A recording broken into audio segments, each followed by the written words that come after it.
बिस्मिल्लाहिर्रहमानिर्रहीम। अस्सलाम वालेकुम नाज़रीन, मैं हूँ साकिब बशीर। आज हम बात करेंगे इमरान खान के ख़िलाफ़ आइंदा हफ्ते जो केसेस हैं उनकी क्या नोयत है और इसके अलावा उनके असरात क्या हो सकते हैं। किस किस तारीख़ को कौन कौन सा केस है।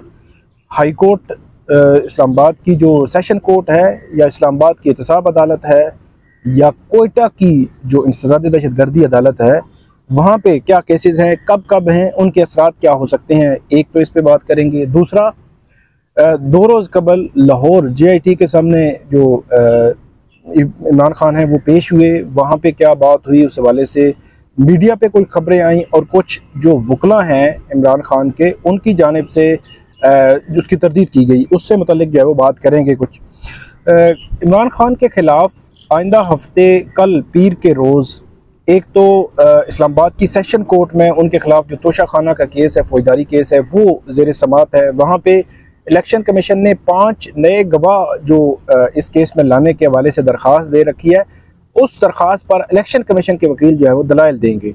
ये जो ट्रायल था, तकरीबन आप ये कहें कि लास्ट सैटरडे को जो फैसला आया था, फिर मंडे को जो प्रोसीडिंग्स आगे बढ़नी थी, तो वो जो प्रोसीडिंग्स थी वो रुक गई हैं। अब कल की जो प्रोसीडिंग है, आप ये कहें कि उसका एक पिछला मरला है। अब प्रोसीडिंग आगे नहीं बढ़ रही, बल्कि एक नई डेवलपमेंट हुई है और 5 गवाहों के हवाले से दरख्वास्त है।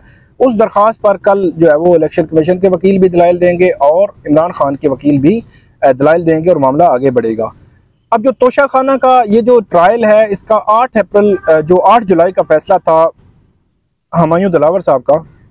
उस फैसले को इमरान खान ने चैलेंज किया था पीर के रोज़ इस्लामाबाद हाई कोर्ट में। तो मंगल को ये केस फिक्स हुआ था, जिसमें ऑब्जेक्शंस थे, ऑब्जेक्शंस के साथ फिक्स हुआ था। लेकिन आमिर फारूक साहब जो है वो उनके बारे वाले से बताया गया कि तबीयत नासाजी की वजह से वो ना मंगल को आए, ना बुध, ना जुमरात, ना जुमा, बल्कि पिछले लास्ट फ्राइडे से ही वो छुट्टियों पर, लास्ट फ्राइडे से लेकर ऑनवर्ड आज तक वो जो है वो हाई कोर्ट में नहीं आए।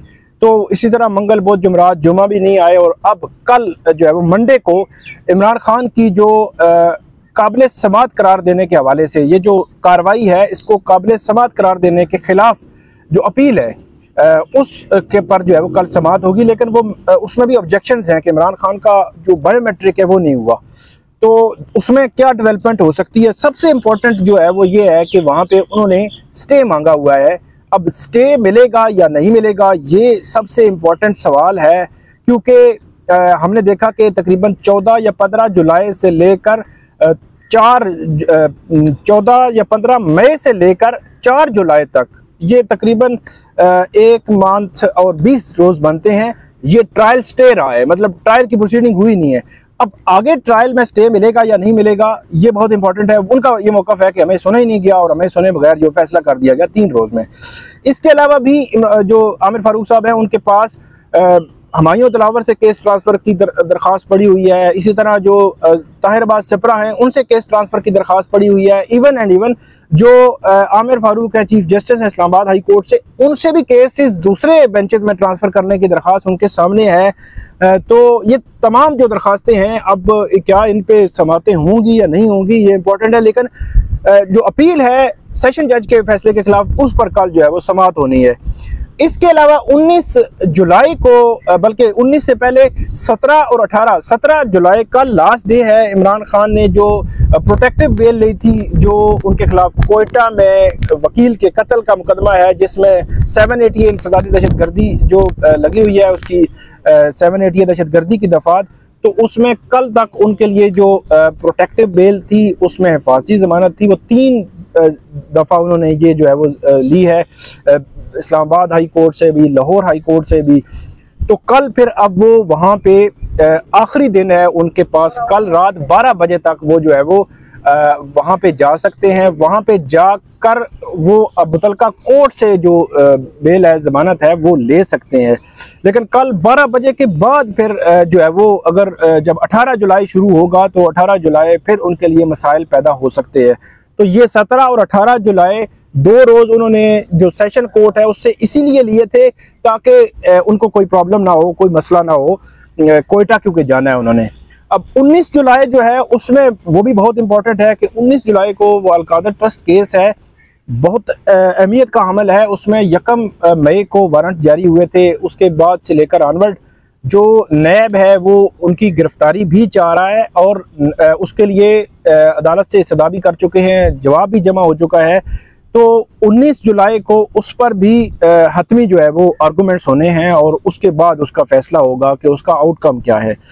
इसी तरह जो इंसदादी दहशतगर्दी अदालत है इस्लामाबाद की, उसमें और जो सेशन कोर्ट है उसमें 9 मई से मुतल्लिका जो मुकदमात हैं, जिनमें पहले जो शाह महमूद कुरैशी हैं, असद कैसर हैं या असद उमर हैं, उनकी ज़मानतें पहले खारिज हुई थी, फिर हाई कोर्ट से मिल गई। लेकिन हाई कोर्ट से अब जो ज़मानतें मिली हैं, अब इसका फ़ायदा जो है वो चेयरमैन PTI को होगा। जब जो ताहिर अब्बास सपरा है उनके पास जब ये केस लगेगा तो उसका फ़ायदा उनको होगा, क्योंकि हाई कोर्ट इसी केस में जमानत दे चुकी है और जो प्रोसिक्यूशन का मौक़िफ़ है रिजेक्ट कर चुकी है। ताहिर अब्बास सपरा का जो फैसला था उसको अदालत जो है वो रिजेक्ट कर चुकी है।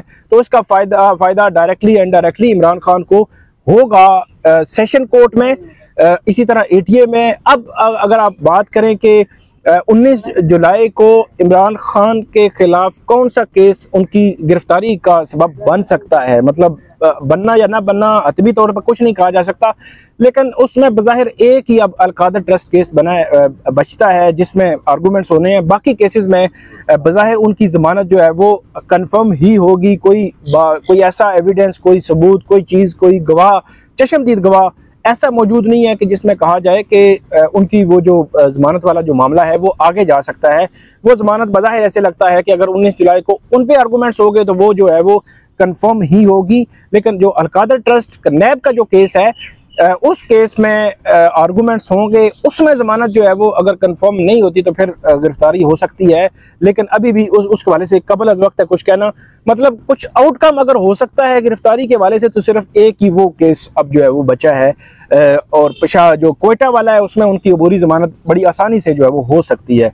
तो बज़ाहिर अगले हफ्ते की अगर बात करें तो मंडे से लेकर 19 जुलाई तक 17, 18 और 19 जुलाई 3 रोज़ में ये सारे जो है वो केसेस होने हैं और 3 रोज़ में फिर डेवलपमेंट से पता चलेंगी। एक ही केस बचता है जिसमें गिरफ्तारी का इम्कान है। दूसरी बात करें कि जो JT के हवाले से पेशी से मुतल्लिक बात है कि कुछ मीडिया में ये बातें आई कि जो इमरान खान हैं उनसे उन्होंने कोई सवालात पूछे, वीडियो के बारे में पूछा कि वीडियो के बारे में उन्होंने मतलब कोई जवाब दिया ऐसा कि वो उनको जानते नहीं है, वीडियो दिखाई गई उनकी, या उन्होंने एक दो और बातें भी की।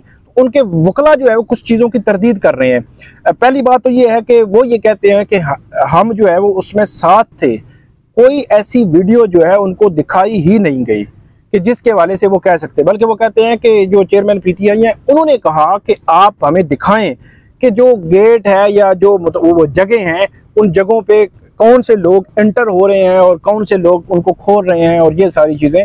तो ये वो कहते हैं कि ये उन्होंने कहा और उनकी जानिब से कोई वीडियो दिखाई नहीं गई और वीडियो दिखाने का एक नैरेटिव जो है वो मीडिया पे आया था। तो अब जो तरदीद है वो इमरान खान के वकला इस पॉइंट पे जो है स्पेसिफिकली कर रहे हैं। दूसरा पॉइंट उनका ये था कि इमरान खान ने उनको कहा है कि हमारी हुकूमत आएगी तो हम जो है आपको देख लेंगे। तो यहाँ पे जो वकला हैं उनका ये कहना है कि ऐसा नहीं कहा गया, बल्कि खान साहब ने ये कहा है कि जो लोग इन सख्तियों को बर्दाश्त कर रहे हैं इस वक्त, उनकी तरफ से मतलब जब अगर हमारी हुकूमत आई तो रिएक्शन आ सकता है। मैं तो कुछ नहीं करूँगा, लेकिन मतलब ये वक्त तब्दील हो जाएगा और इस तरह की बात। तो मेरा ये ख्याल है कि अगरचे जो वकला हैं उनके ये बात कन्फर्म कर रहे हैं तो इट मीन कि इनडायरेक्टली खान साहब ने उनको याद दहानी करवाई है कि वक्त जो है वो बदल जाता है, जो हमेशा वक्त जो है वो एक जैसा नहीं रहता। तो इसलिए जो आप उतना ही करें जितना आप जो है वो सह सकते हैं। तो ये थी आज की जो प्रोसीडिंग्स थी नेक्स्ट वीक की JIT के सामने पेशी की, और इससे मुतल्लिक आइंदा भी हम आपको अपडेट करते रहेंगे। आप हमें फीडबैक ज़रूर दीजिएगा। अल्लाह हाफिज़।